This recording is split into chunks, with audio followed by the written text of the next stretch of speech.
All right, what's going on, Patriots fans? This is Jason Cole back from the Patriots Drive podcast today.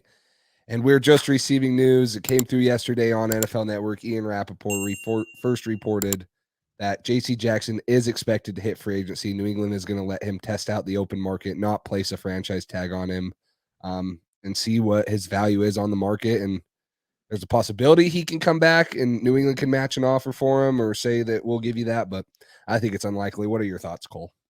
Yeah, I mean, I agree. I think it's unlikely. It's happened in the past. They've done that with Devin McCourty and guys like Hightower, stuff like that. They've let them go test the free agent market. David Andrews last year, he was expected to sign with the Dolphins, different teams like that. Then he came back to the Patriots with his offers, and they ended up re-signing him. So I thought the Patriots got good value for Andrews last year. J.C. Jackson, I don't think is going to be a similar situation. Once he hits that free agent market, he's gone. I truly believe that. I don't think if during free agency, if he goes to the open market, I think there's a 0% chance the Patriots re-sign him.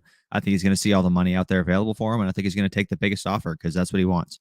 He wants a payday, and I mean, I don't blame him, but I also don't blame the Patriots for not wanting to re-sign him. I know he's a top 10 corner. I know he's super talented, young, just going to be entering his prime. It's really unfortunate to lose a guy like this, but if the Patriots don't think that he's worth 18 to $20 million annually, I can't blame them for not signing him to a long-term extension. It stinks, but nobody knows J.C. Jackson better than the Patriots. They see him every day at practice. They know the ins and outs, what he's good at, his study habits, what he's going to be like for the next couple of years. I think they know probably his potential. I do think he's going to be one of the best corners in the league for the next 4 years. So it's really unfortunate to lose a guy like that. But the thing that frustrates me most about this situation is, okay, you don't want to keep JC, you don't want to pay him that money.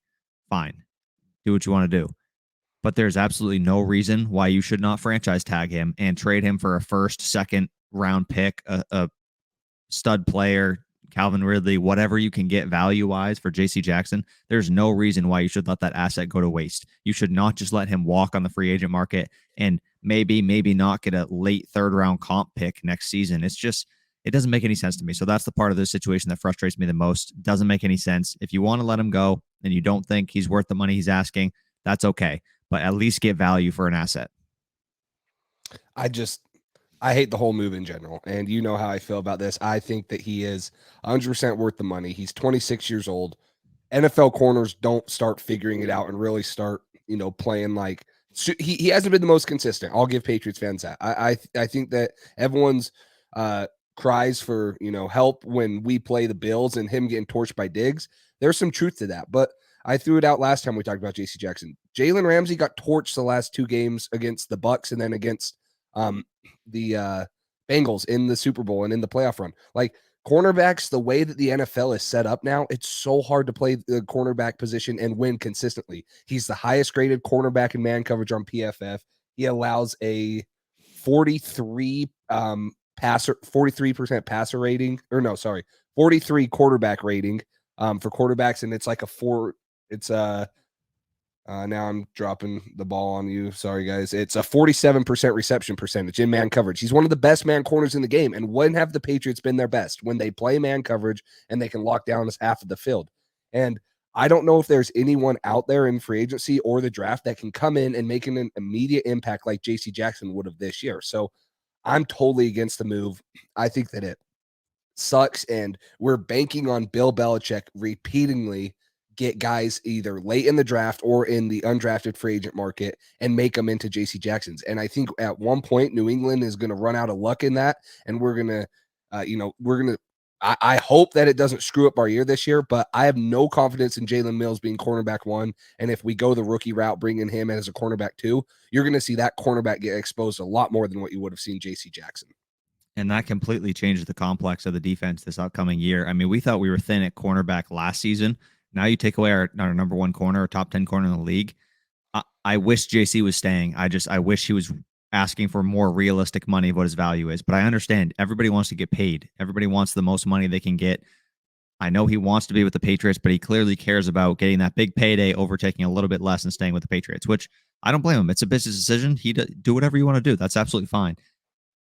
The cornerback position for the Patriots is going to be extremely scary this season if JC Jackson leaves. And it looks like it's trending in that direction. Every day we get closer and closer to free agency. JC Jackson's closer and closer to leaving. And that's how it is right now. It changes the way the Patriots are going to have to draft. They're going to have to hit on a corner this year. If they, this year, it feels like a wasted year if you lose a guy like that, don't get anything back for it. And now the secondary is even worse than it was last season.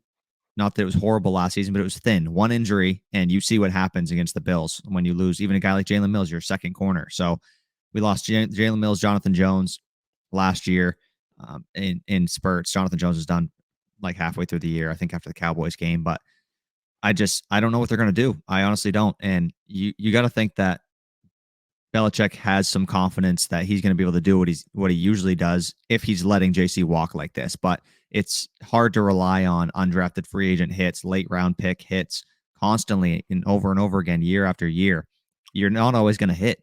And if we don't hit on a corner this year and we don't have a corner who can play well as a number one corner, it's going to be a scary year on defense. And if you don't add to the offense, the defense plays like it did last year or definitely worse without JC Jackson, you're going to lose a lot of games. And I feel like this is going to be half a step back for this football team if you lose a guy like JC Jackson. So I understand if they don't want to pay him the big money, but at least franchise tag him, either keep him for this year or tag him and trade him. Just one of those two options, because there's other holes in this team.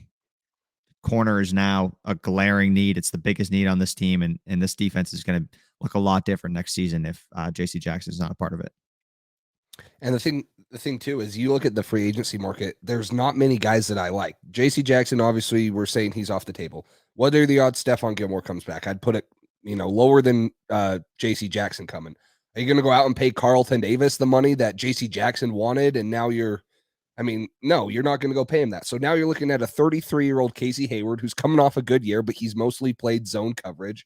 The other guy that I'm super intrigued at is Charvarius Ward out of Kansas City, but I don't know if he's a number one corner either. Now you're pairing two corners that have played good complementary football opposite of a true number one corner in Jalen Mills and Ward, if that's who you sign.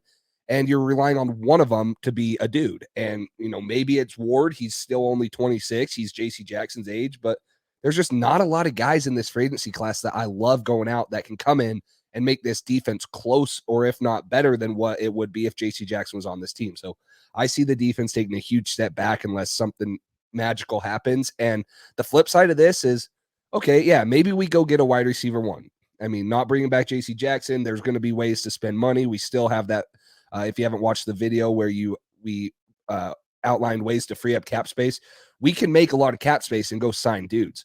But the first round, our draft crush, Chris Olave, looking unlikely now. I don't see them going receiver in the first round with the glaring need of cornerback unless they hit on someone in free agency like Ward and they feel super comfortable with him. And me as a Patriots fan, I wouldn't feel comfortable with just him being the only addition to the cornerback room in free agency.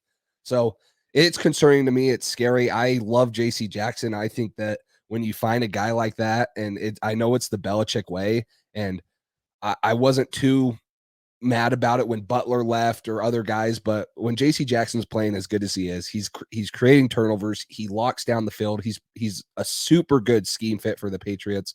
This is a tough day as a defensive, side of the ball. I'm a defender, and I want to see the defense be strong like it was back in the day, and I just don't see how that is now because there's still glaring needs at the linebacker position now. There was a glaring need at cornerback with having JC Jackson still there, whether you franchise tag him or not. And there's still needs at linebacker and receiver. So I just think this adds one more hole that's massive, and I don't know if you can fill every one of them this offseason. Yeah, I don't think you can. I really don't. And that's what's frustrating about it. Another thing, like you mentioned earlier, Stephon Gilmore didn't hit his prime until right around this age, maybe a year or two later. That's when he really hit his stride with the Patriots. And he wasn't a finished product when he came to the Patriots. And then he showed a lot of improvement and turned into the Stephon Gilmore Defensive Player of the Year that he was. JC Jackson still has years to develop. He still has years that he can get better. I'd love to keep him. It's really unfortunate. It creates a massive hole in this defense, like you said. This draft is now going to be defense heavy. They're going to have to, or this defense is going to be horrible. And all those people, including the two of us who wanted them to draft a receiver or draft a couple and focus on some offensive positions of need, along with addressing the linebacker position and the defense in certain spots, we might not see that. Chris Olave, probably gone. Christian Watson, Sky Moore, John Mechie, all these guys that we've been talking about, it's looking a lot less likely because they're going to have to hit on a corner. They're going to have to address defense, linebacker, maybe even two different corners at this point because they already were thinking about probably drafting a corner with JC here. Now without him, that opens up just a huge hole in the defensive side of the ball and puts his team half a step back. If you can't compete with Buffalo with JC Jackson, good luck trying to stop their wide receivers without him. And it's tough. If they don't fill this hole, if they don't fill this need this offseason in free agency somehow or through the draft, it's going to be a down year next season. And I feel like you're going to be wasting one of Mac's years on his rookie deal. So I really don't love the move. At least tag him, have him here for one season, or tag and trade him to get value. Don't just let him walk in free agency. I think that's the worst case scenario. We were talking about the other day. This is the worst case scenario if they end up letting him walk like this.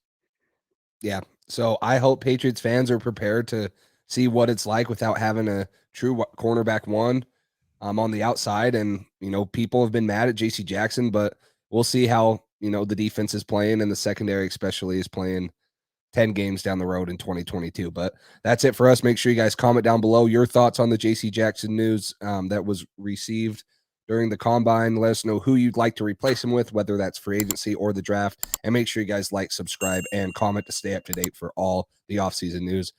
That's it for us. Thanks, and we'll talk to you later.